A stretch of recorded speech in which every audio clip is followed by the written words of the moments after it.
చెప్పండి. నేను తీసుకెళ్లే ప్లేస్ పేరు వింటే మీరంతా చిల్ అయిపోతారు. చలో కులు మనాలి. ఏమనాలి? ఏమనాలి?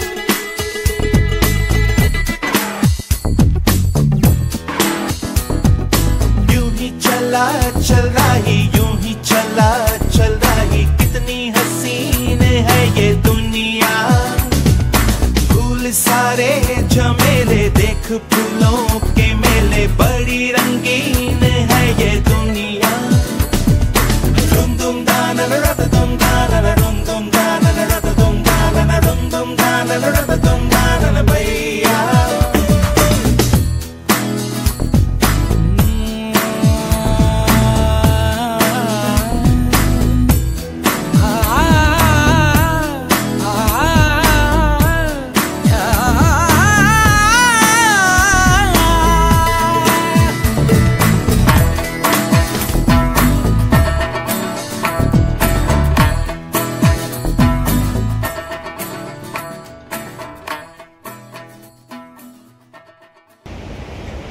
Welcome back to my channel. This is Sukumar Alva. వీడియోలోనైతే మెయిన్గా తెలంగాణలో ఉన్న కరీంనగర్ నుండి హిమాచల్ ప్రదేశ్లో ఉన్న హిమాలయాల దగ్గరికి ఎలా రావాలో బై రోడ్, అంటే నేను బై రోడ్ మాత్రమే చెప్తాను. ఇప్పుడు బై రోడ్ ఎలా రావాలో NH44 మన దేశంలోనే అతిపెద్ద రహదారి అయినటువంటి దాని మీద రావాలి. శ్రీనగర్ నుంచి కన్యాకుమారి వరకు, అంటే నార్త్లో ఉన్న శ్రీనగర్, జమ్మూ కాశ్మీర్లో ఉన్న శ్రీనగర్ నుంచి సౌత్లో ఉన్న సౌత్ ఎండ్ పాయింట్ కన్యాకుమారి వరకు ఉంటుంది. 4112 కిలోమీటర్లు ఉంటుంది. ఇప్పుడు మనం రూట్ మ్యాప్ చూసుకుంటే కరీంనగర్ టు మనాలి డిస్టెన్స్ వచ్చేసి 2000 కిలోమీటర్ల వరకు ఉంటుంది. మధ్యలో స్టేట్స్ ఏమో మహారాష్ట్ర, మధ్యప్రదేశ్, రాజస్థాన్, ఉత్తరప్రదేశ్, న్యూఢిల్లీ, హర్యానా, చండీగఢ్, హిమాచల్ ప్రదేశ్ మీదుగా మనం వెళ్తాం. అండ్ ఈ మధ్యలో మహారాష్ట్ర మధ్యప్రదేశ్ బార్డర్లో పెంచ్ ఫారెస్ట్ ఉంటుంది. మధ్యలో నుంచి రోడ్ ఉంటుంది, 16 kilometres road, longest animal under pass road ఇది. పైనుంచి వెహికల్స్ వెళ్తాయి, కింద నుంచి యానిమల్స్ తిరగడానికి ప్యాసేజ్ ఉంటుంది. ఇది నేషనల్ హైవే 44. టైగర్స్కి ఒక ప్యాసేజ్ లాగా ఉంటుంది మన పెంచ్ నేషనల్ పార్క్ నుంచి కన్హా నేషనల్ పార్క్ వరకు. Pench tiger reserve and wild life sanctuary ఇది మధ్యప్రదేశ్లో అండ్ మహారాష్ట్రలో స్ప్రెడ్ అయి ఉంది. 1180 చదరపు అడుగుల విస్తీర్ణంలో ఈ నేషనల్ పార్క్ గుండా పెంచ్ నది ప్రవహిస్తుంది. అందుకే దీనికి పెంచ్ అనే పేరు వచ్చింది. 1965లో వైల్డ్ లైఫ్ శాంక్చురీగా, 1975లో నేషనల్ పార్క్గా, 1992లో ప్రాజెక్టు టైగర్ కింద టైగర్ రిజర్వ్గా ప్రకటించడం జరిగింది. ఇది జంగిల్ బుక్ అనే హాలీవుడ్ సినిమా, ఇది అందరికి తెలిసే ఉంటుంది. ఆ కథకి ఈ పెంచ్ అడవి ప్రాంతమే ప్రేరణగా నమ్ముతారు, అంటే ఒక రిఫరల్గా. అండ్ ఇక్కడ వైల్డ్ లైఫ్ చూసుకుంటే పులులు ఎక్కువ, 40 వరకు పుల్ల సంరక్షణ ఇక్కడ జరుగుతుంది. చిరుతలు, తోడేలు, ఎలుగుబంట్లు, హైనాలు మొదలైన జంతువులు ఉంటాయి. వర్షాకాలం కాకుండా ఏ కాలమైనా పర్లేదు, వర్షాకాలం ఇది క్లోజ్ ఉంటుందట. ఇక్కడ జీప్ సఫారీలు అందుబాటులో. సఫారీ బుక్ చేసుకోవాలంటే చాలా ముందుగానే బుక్ చేసుకోవాలి ఎర్లీగా. నెక్స్ట్ యమునా ఎక్స్ప్రెస్ వే చూద్దాం. ఇది ఉత్తరప్రదేశ్లో ఉన్న ఆగ్రా నుండి ఢిల్లీ దగ్గర ఉన్న గ్రేటర్ నోయిడా వరకు ఒక కనెక్టింగ్ రూట్. ఇది 2012లో ఓపెన్ చేశారు. 6 లేన్స్ ఉంటాయి, 165 కిలోమీటర్లు ఉంటుంది. ముఖ్యంగా ఢిల్లీ నుండి ఆగ్రా వరకు ట్రావెల్ టైం తగ్గించడానికి దీన్ని నిర్మించడం జరిగింది.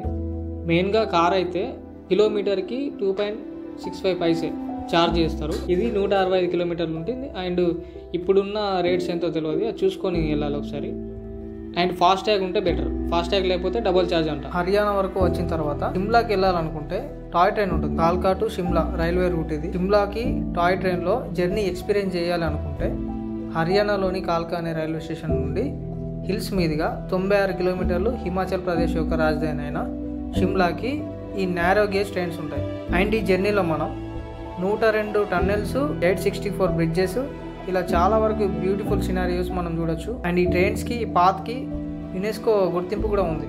ఈ రూట్ కి. జర్నీ టైం వచ్చేసి 5 to 7 hours ఉంటుంది. ఇది ట్రైన్ ని బట్టి ఉంటుంది. IRCTC వెబ్సైట్ లో ఒకసారి చెక్ చేసుకోవచ్చు. ఎప్పుడు రన్నింగ్ లోనే ఉంటుంది, కానీ ఎక్స్ట్రీమ్ సీజన్స్ లో అంటే డిసెంబర్ జనవరి టైంలో మంచు ఎక్కువ ఉంటది కాబట్టి ఆ మంచు క్లియర్ చేసి వెళ్ళడానికి కొంచెం టైం తీసుకోవచ్చు. అండ్ ఒక్కోసారి క్యాన్సిల్ కూడా చేయొచ్చు, ఎందుకంటే మంచు ఎక్కువ క్లియర్ చేయాలి కాబట్టి. మీరు ముందుగా వెబ్సైట్ లో చెక్ చేసుకొని వెళ్తే బెటర్. అందరం హర్యానా మీదుగా చండీగఢ్ అంటే ఈ సిటీ కన్స్ట్రక్షన్ అంతా ఒక మంచి ప్లానింగ్ తోటి ఉంటుంది. ప్యారిస్ లో ఉన్నట్టుగా modern architecture, expensive parks and orderly grid system, main గా గ్రిడ్ సిస్టమ్. ఇది పంజాబ్ కి హర్యానాకి జాయింట్ క్యాపిటల్, యూనియన్ టెరిటరీ, కేంద్ర పాలిత ప్రాంతం. అండ్ ఇక్కడ మెయిన్ థింగ్ ఏంటంటే ఇక్కడున్న హైకోర్టుకి, అసెంబ్లీకి, సెక్రటేరియట్ కాంప్లెక్సెస్ కి యునెస్కో గుర్తింపు కూడా ఉంది. ఇక దీని తర్వాత మనము హిమాచల్ ప్రదేశ్ లోకి ఎంట్రీ ఇస్తే మొత్తం ఘాట్ రోడ్ ఉంటుంది. చాలా హైట్స్ లో మనము ప్రయాణం చేయాల్సి ఉంటుంది. ఈ డ్యామ్ పేరు పాండహు డ్యామ్. ఇక్కడ ప్రవహించేది ముఖ్యంగా బియాస్ నది, శివాలిక్ రేంజ్ లో ఉంటుంది. అండ్ ఇక్కడ బియాస్ రివర్ గురించి ఒక ఇంట్రెస్టింగ్ థింగ్ ఏంటంటే అలెగ్జాండర్ మన భారతదేశం మీద క్రీస్తుపూర్వం 326 సంవత్సరంలో ఆక్రమించడానికి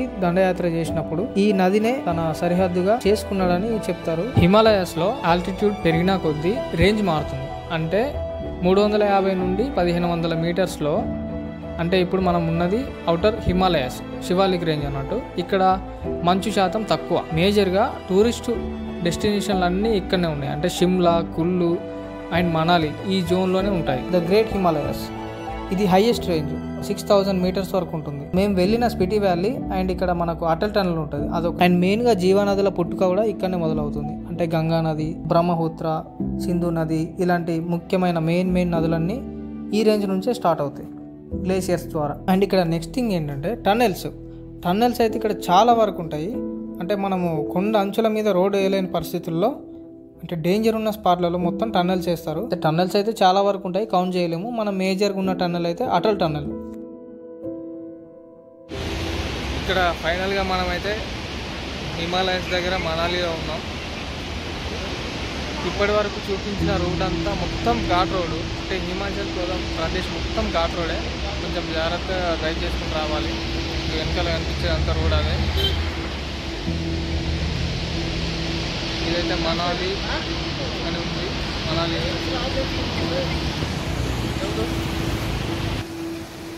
అక్కడ నుంచి కొంచెం ముందుకు వచ్చిన తర్వాత ఇక్కడ ఒక మంచి వ్యూ పాయింట్ ఉంటుంది. ఇక్కడ దిగి మనము ఫొటోస్ కానీ వీడియోస్ కానీ తీసుకోవచ్చు. మంచు కరిగి ఈ నీళ్ళైతే వస్తున్నాయి, చాలా చల్లగా ఉన్నాయి. ఒక 5 seconds అట్లా కాలు నీళ్ళలో పెడితే మొత్తం ఫ్రీజ్ అయిపోతుంది కాలు, అంత చల్లగా ఉన్నాయి ఇక్కడ.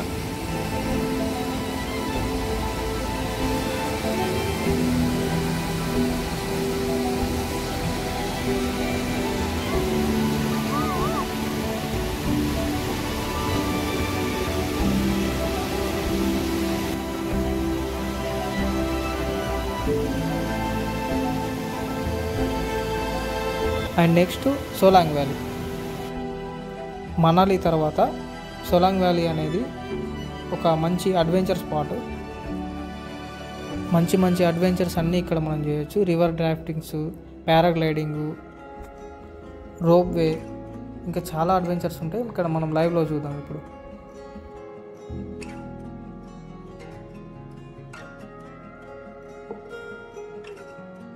అది ఇక్కడ ఉన్నదంతా మనకు పార్కింగ్ ప్లేస్ అనమాట. ఇక్కడ నుంచి కొంచెం ముందుకు వెళ్తే మనకు అడ్వెంచర్ స్పాట్ అనేది వస్తుంది. అది మనం ఇప్పుడు లైవ్లో చూద్దాం. సోలాంగ్ వ్యాలీలో అడ్వెంచర్గా చాలా రకాలైనటువంటి మనకు థ్రిల్లింగ్ ఇచ్చే కాన్సెప్ట్స్ బాగున్నాయి. సో ఇప్పుడు అందులో అడుగు పెట్టబోతున్నాం. ప్లస్ ఇక్కడ గుర్రాలు,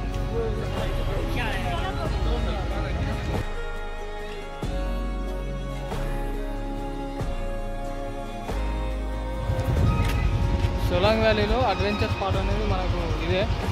మొత్తం ఒక పెద్ద ప్లే గ్రౌండ్ లాగా ఉంటుంది. ఇదంతా అడ్వెంచర్ స్పాట్. ఇంకా క్లియర్గా చూపిస్తా. అంతా అడ్వెంచర్ స్పాట్. ఇక్కడనే రోప్ వేస్ అని, పారాషూట్ అని చాలా ఉంటాయి. ఇక్కడికి వస్తే చాలా థ్రిల్లింగ్గా ఉంటుంది. ఇది రోప్ వే. ఇక్కడ టికెట్ తీసుకోవాలి. ఇది టికెట్ కౌంటర్. 1 personకి 750 అంట.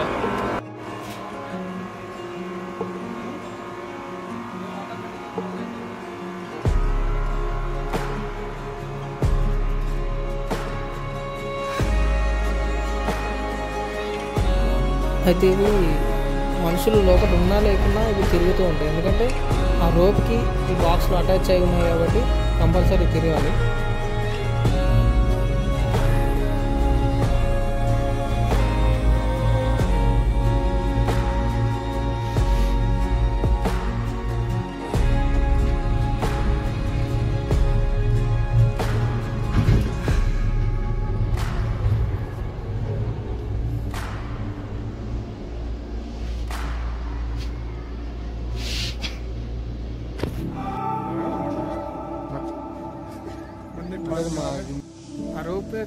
ఆ రోపే ఎక్కి పైనకి వచ్చిన తర్వాత పైన మనకు ఫొటోస్ దిగడానికి ఈ లొకేషన్స్ బాగుంటాయి. ఇక్కడ ఫొటోస్ దిగడానికి మనకు టైం ఇస్తారు.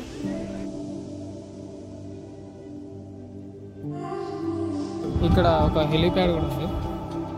అయితే ఇక్కడ హిమాచల్ ట్రెడిషనల్ డ్రెస్సింగ్ సెటప్ ఉంది. ఇక్కడ కొంచెం అమౌంట్ తీసుకొని వాళ్ళే మనల్ని రెడీ చేస్తారు, మనము ఫొటోస్ తీసుకోవచ్చు.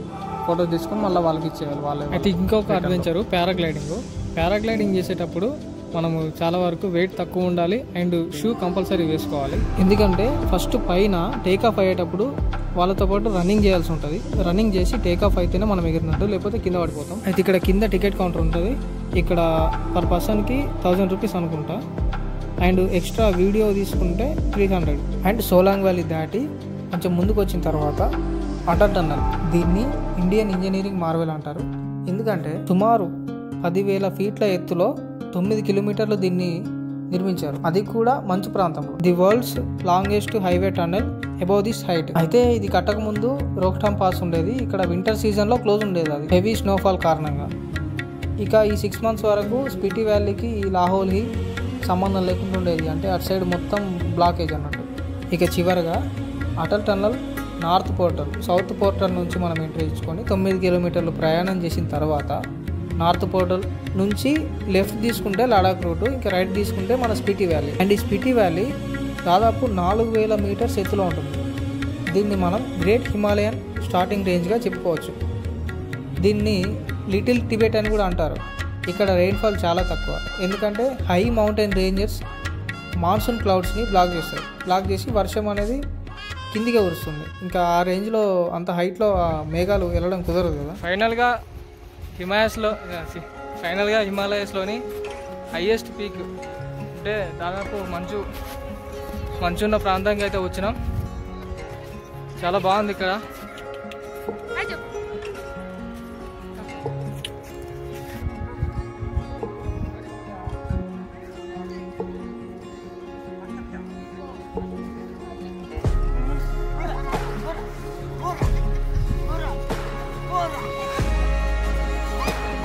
నా సజెషన్ ఏంటంటే ఇక్కడ సమ్మర్లో అయితేనే బెస్ట్, ఎందుకంటే వింటర్లో టెంపరేచర్ మనం తట్టుకోలేం. -30 డిగ్రీస్ వరకు ఉంటుందట. మేమైతే సమ్మర్లో వచ్చి ఇక్కడ మంచులో మేము ఆడుకున్నాం. So better to visit in summer.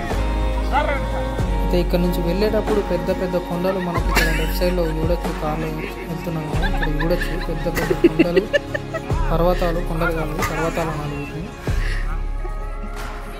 మామూలుగా లేవు.